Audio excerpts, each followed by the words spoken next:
आई काय चुकलं हो निकीचं? तुझी ती बहीण एक नंबरची आगाऊ आहे।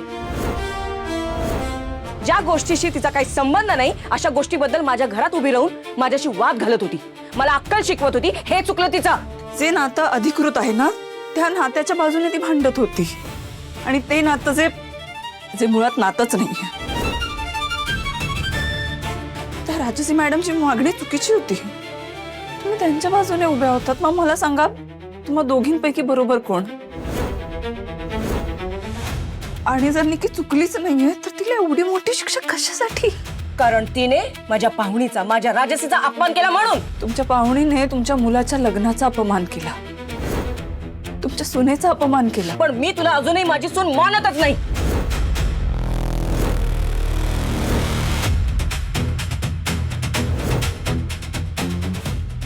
माफ कर आई, पण त्याने सत्य बदलत नाही।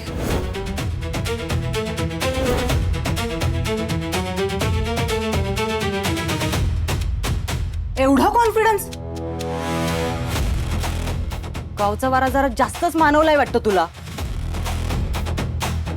तुला असं वाटत नाहीये का ग तू जरा जास्तच तोंडाला तोंड द्यायला लागलीयस?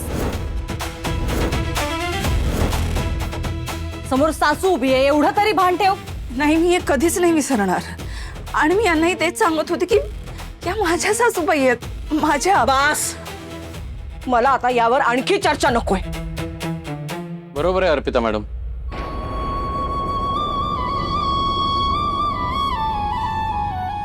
आईचं म्हणणं बरोबर आहे।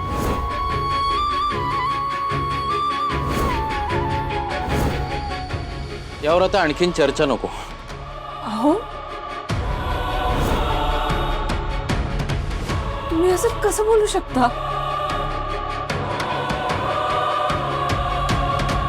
अर्पिता मॅडम, काही गोष्टी बोलण्याच्या पलीकडच्या असतात। अशा वेळी फक्त कृती करायची असते।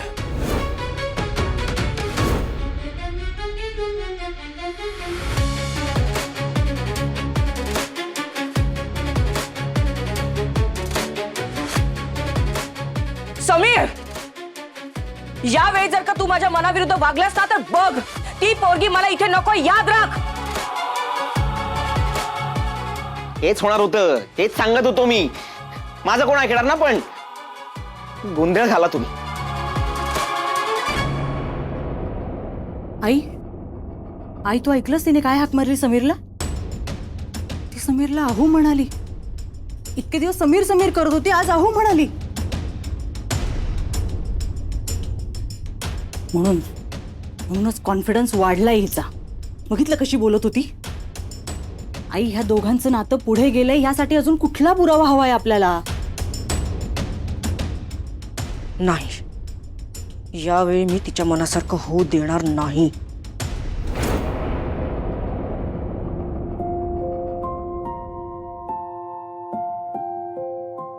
नाही, नको मला।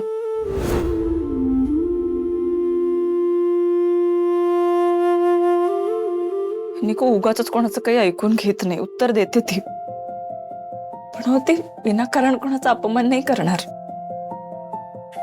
खूप इमोशनल आहे माझी निकी, लहान आहे ना, मला माहिती आहे हे सगळं ना तिने खूप मनाला लावून घेतलं असणार आहे। खूप रडली असेल माझी निकू। मी शपथ सांगते, ती इथे पैसे कमवायला आली नव्हती। अर्पिता मॅडम, हा, ती फक्त तिच्या तिला मदत करण्यासाठी इथे आली होती आणि आपणच तिला बोलावून घेतलं होतं ना। ती काय तिच्या मनाने आली नव्हती। त्या बिचारीने आपल्याला इतकी मदत केली आणि त्या बदल्यात तिला काय मिळालं? मी कल्पनाही नाही करू शकत की त्या अपमानानंतर 2-3 दिवस निकीची काय अवस्था असेल। खूप रडली असेल होती। एरवी ना सगळं सांगते मला निकी, छोट्या छोट्या गोष्टींसाठी मला फोन करते, पण यावेळेस इतकी मोठी गोष्ट घडली आणि तिने फोनही नाही केला मला। ती रागवली असेल का माझ्यावर? हा, नाही रागवणारच ना, माझ्यामुळेच घडलं ना हे सगळं। ती शांत व्हा तुम्ही आधी, शांत व्हा बरं। बाबांमुळे आणि निकूमुळे माझं माहेर टिकून आहे हो. सर ते पण माझ्यावर रागवले तर मी मी काय करू मग? असं काही नाही होणार आहे अर्पिता मॅडम, असं काही होणार नाहीये. तुम्ही शांत व्हा. तुम्ही एक काम करा ना, तुम्ही निकीला फोन करा. हे घ्या,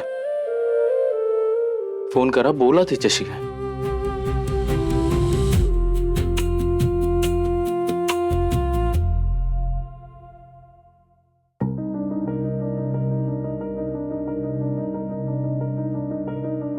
निकी या गोळ्या घे.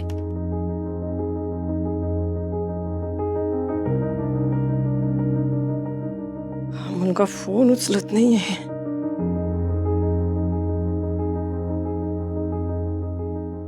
नचिकेतला फोन करताय? नाही उचलणार तो. नका करू.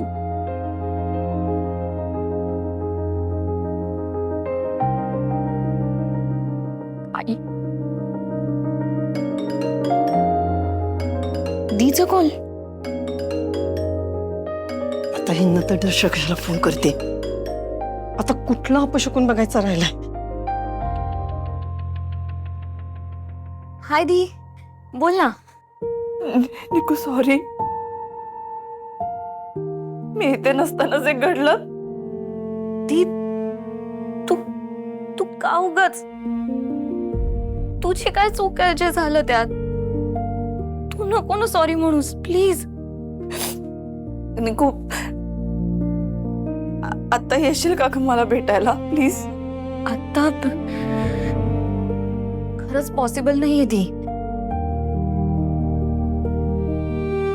रागवलेस का माझ्यावर बाळा? नाही नाही दी, तू ऑलरेडी घरात इतकं सगळं सुरू आहे की. इतकं काही म्हणजे काय झालंय? नाही नाही अगं अगं काही नाही. जाऊ दे ना. तू तू कशी आहेस? तब्येत ठीक आहे ना तुझी? आणि कधी आलात तुम्ही? हा निकू तुला माझी शपथ आहे, खरं खरं सांग काय झालंय?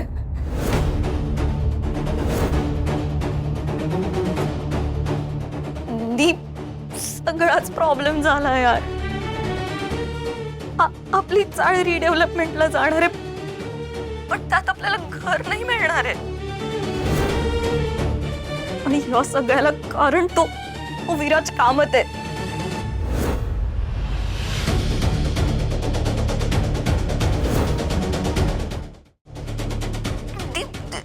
बाबा आणि वहिनी लॉयरला सुद्धा भेटले. ते आपली केस लढणार होते. ते पॉझिटिव्ह होते आपल्या केस बाबतीत. पण त्या विराजनी त्या लॉयरला सुद्धा विकत घेतलं. स्टील होप्स होत्या. आपले घराचे पेपर्स दाखवून आपण कुठलीही केस इझिली जिंकू शकलो असतो. पण दादा दादा काय काय झालं दादाला? दी दादा कोणाला काही न सांगता घराचे पेपर्स घेऊन गेला कोणाला तरी दाखवायला. आणि रस्त्यात गुंडांनी ते पेपर्स चोरी केले.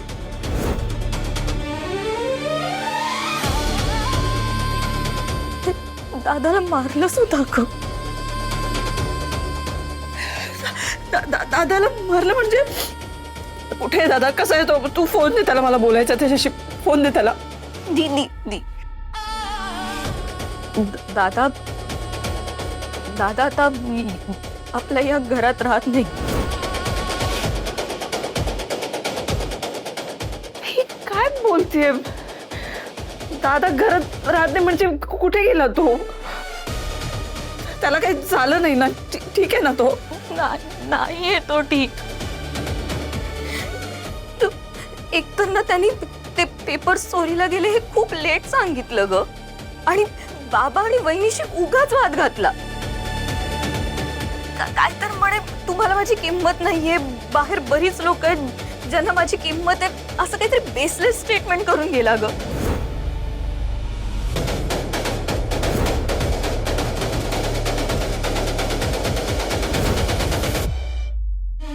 दीप बाबा आणि वहिनी असते विराजला भेटून आले. बाबांनी पाय धरून माफी मागितली ग त्याची. बाबांनी अट ठेवली की 1 महिन्यात 5 लाख रुपये द्या तरच हे घर परत करेन. हे ऐकून बाबांनी खूप स्ट्रेस घेतलाय ग. आजारी पडलेत ते. वहिनी कशी बशी त्यांना एकटी घरी घेऊन आली. डॉक्टरांनी त्यांना आराम करायला सांगितलंय आणि मेन म्हणजे स्ट्रेस फ्री राहायला सांगितलंय ग. नाहीतर सगळंच खूप विचित्र झालंय. काय करायचं काहीच कळत नाहीये.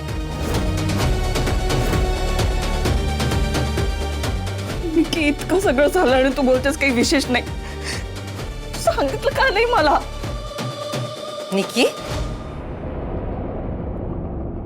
सगळं सांगून झालं आपल्या घरातलं तुझ्या दीला? मग हेही सांग, ही वेळ तिच्यामुळे आलीये. तुमच्या बाबांची फूस आहे ना, नाहीतर हे प्रकरण एवढं वाढलंच नसतं. कळतंय ना? तुझ्या दीचं स्वप्न आहे ना या घराची धूळदाण बघण्याचं. ते लवकरच पूर्ण होईल, तिला सांग. आई, आणि तिला हेही सांग की या घरावरची तुझी सावली अजून काही गेलेली नाही, त्यामुळे ह्या घरावरचं अरिष्टही जात नाहीये. खरं तर ना सगळं नीट झालं असतं जर तिने, पण नाही. घशाखाली घास कसा गेला असता मग तिच्या? आम्हाला सुखात बघितलं असतं तर. ही तू. हॅलो हॅलो निकू.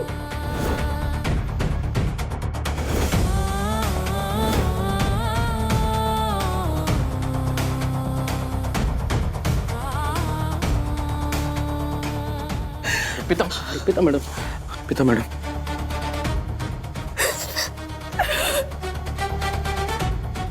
माझ्या माहेर इतकं काही घडून गेलं आणि कळलं पण नाही. हो, मदत करणं तर दूरची गोष्ट आहे, पण बाबांनी मला यातलं काही कळूही दिलं नाही. कुठून आणणार आहेत बाबा 5 लाख रुपये? आणि निकी, तिने सगळं लपवलं. तिच्या हातात कामही नाही हो आता. आणि दादाला काय झालं? तू का असा वागतोय? पिता मॅडम, तुम्ही नका काळजी करू. कशी काळजी करू नको? तुम्ही ऐकलं ना अगदी काय बोलली ते? जिथे आभाळच फाटले तिथे कुठे कुठे ठिगळं लावणार आहोत आपण. बघा, सगळं व्यवस्थित होणार आहे. आपण दोघं मिळून सगळे प्रश्न सोडवणार आहोत. तुमचा विश्वास आहे ना माझ्यावर? सगळं होईल व्यवस्थित.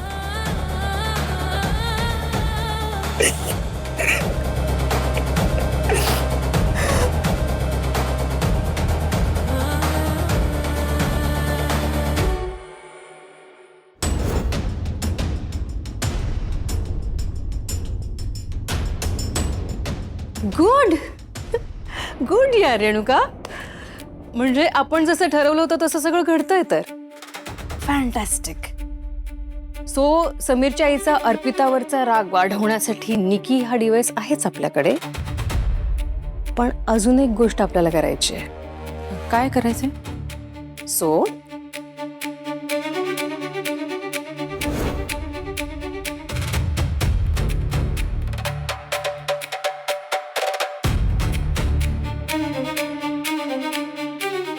पण समीर असं काही बोललाच.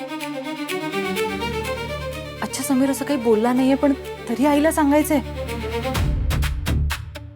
अगं नाही, आईने खरं खोटं करायचं ठरवलं तर? रेणुका, माणूस जेव्हा असं भयंकर रागात असतो ना, तू फार विचार नाही करत बसत. तो डायरेक्ट तुकडा पाडतो. आणि समीरची आई सुद्धा हेच करणार, मी तुला गॅरंटी देते ना.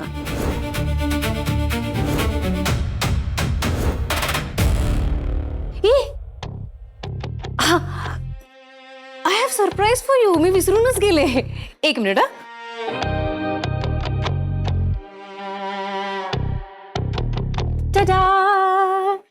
परफ्यूम आहे, मेड इन पॅरिस. पॅरिस बघू ओपन इट ओपन इट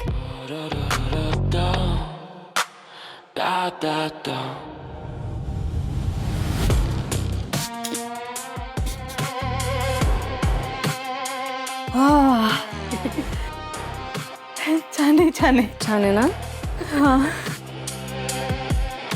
लक्षात येते ना रेणुका अर्पिताला तिथून आउट करून मला इन करण्यामध्ये फक्त समीरच्या आईचाच नाही तुझाही फायदा आहे.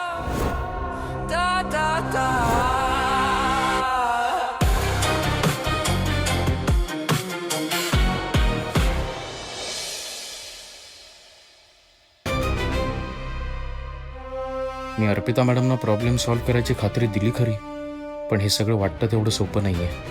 अर्पिता मॅडमचं घर वाचवण्यासाठी 5 लाख रुपये कसे आणि कुठून उभे राहणार आहेत? आणि नचिकेत दादा ते तर सध्या काही ऐकण्याच्या मनस्थितीतच दिसत नाहीयेत. मागच्या वेळी पण त्यांना एवढं समजवलं होतं मी, पण काही उपयोग झाला नाहीये त्याचा.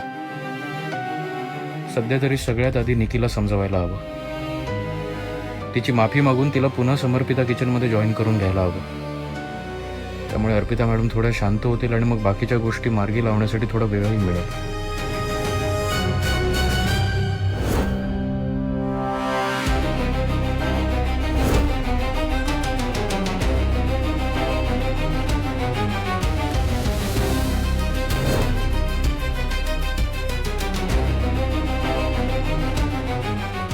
विराज सोबत ही बाई कुठेतरी पाहिलंय. या बाईला विराज सोबतच कधी पाहिलंय का?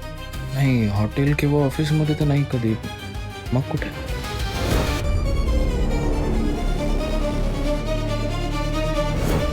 नचिकेत दादांबरोबर. हो, हीच बाई होती ती. पण मग तीच बाई आता विराज बरोबर. म्हणजे ही बाई हे दोघं मिळून दादांना खरं काय ते कळलंच पाहिजे.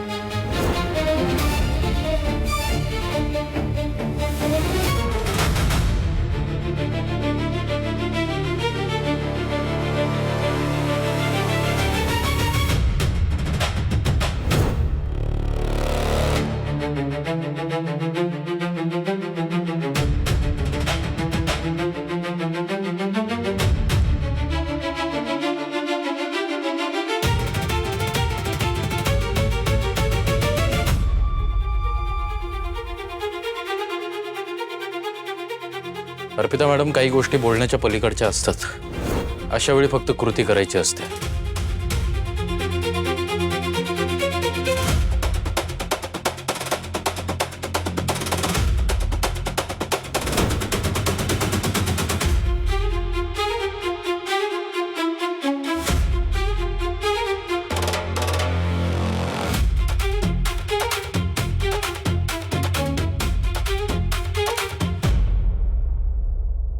हे घे.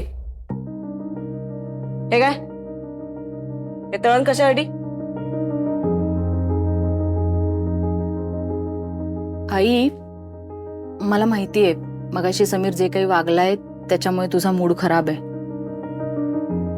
तू हे खा ना तळणीचं, तुला आवडतं ना. हे खा म्हणजे तुझा मूड छान होईल. काही नकोय मला. अगं असं काय करतेस? मी एवढं छान केलंय ना तुझ्यासाठी. खा ना. हे खा म्हणजे निदान तुझं कामात तरी लक्ष लागेल. नाही मी बघतेय गेल्या 1 तास तू किराणा मालाची यादीच करतेयस. तू हे खा म्हणजे तुझा मूड छान होईल. घे. अगं अगं खा.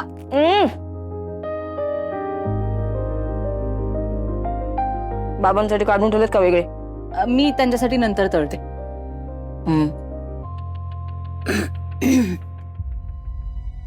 आई मी गेले होते मगाशी समीर अर्पिताच्या मागे.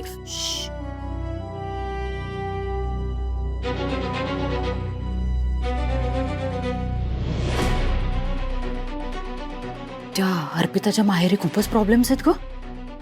अक्कू मी ऐकलंच होता तिच्या घराचा काहीतरी प्रॉब्लेम झालाय आणि तिच्या घराला प्रॉब्लेम मधून बाहेर काढण्यासाठी काहीतरी 5-1 लाख रुपये लागणार आहेत. आणि समीर अर्पिताला असं म्हणाला की ते 5 लाख रुपये तो तिला देणार. खरं सांगतेस ना दीदी?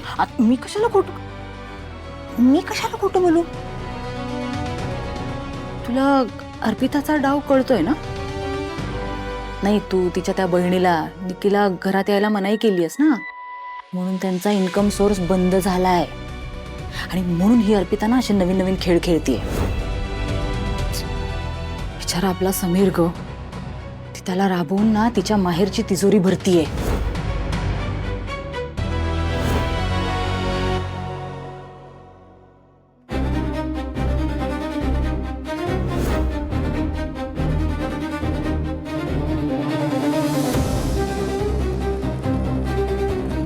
बरं, नचिकेत घरी असेल, त्याने आपल्याला एकत्र पाहिलं तर आपला प्लॅन फ्लॉप होईल. डोंट वरी, तो घरी नाहीये, गार्डन मध्ये बसलाय. त्याला खूप टेन्शन्स असतात ना, सो मी बाहेर असले की तो दिवसभर गार्डन मध्येच बसलेला असतो. त्याला खूप रिलॅक्स्ड फील होतं म्हणे गार्डन.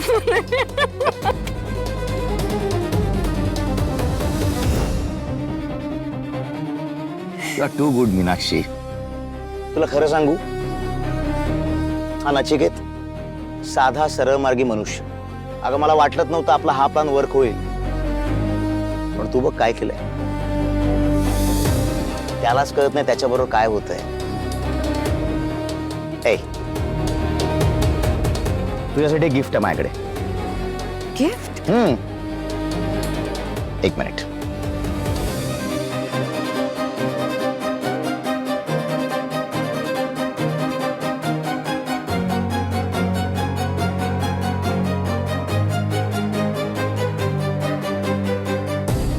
White gold, beautiful. मी आहे. येस.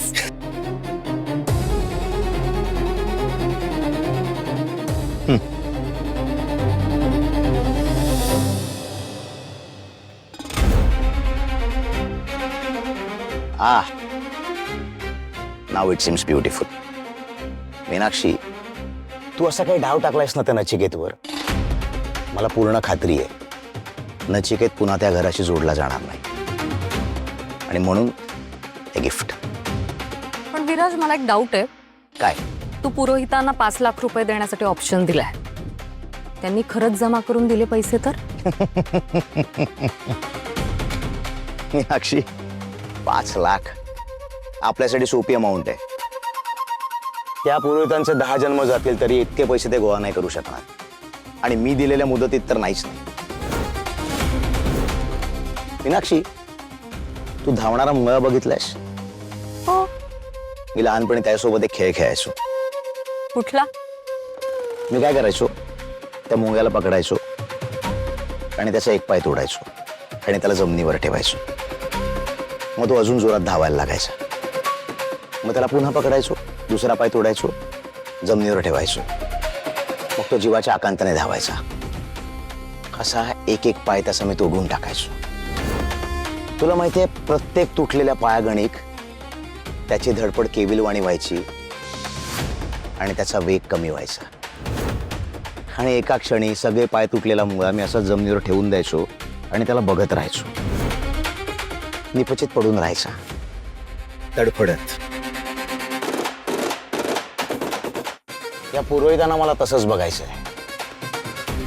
हतबल, रडताना, तडफडताना, हेचकाळताना.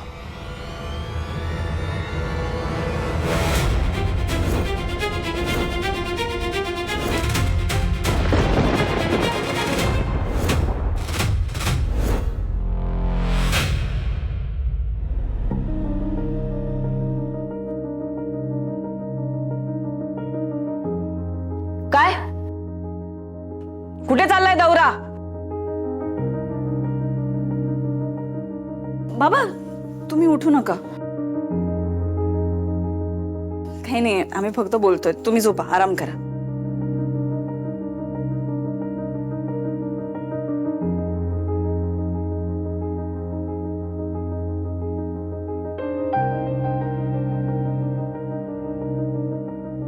आई, तुम्ही बोलला होतात ना की मी बरी होईपर्यंत समीरने आणि मी त्या घरात राहायचंय.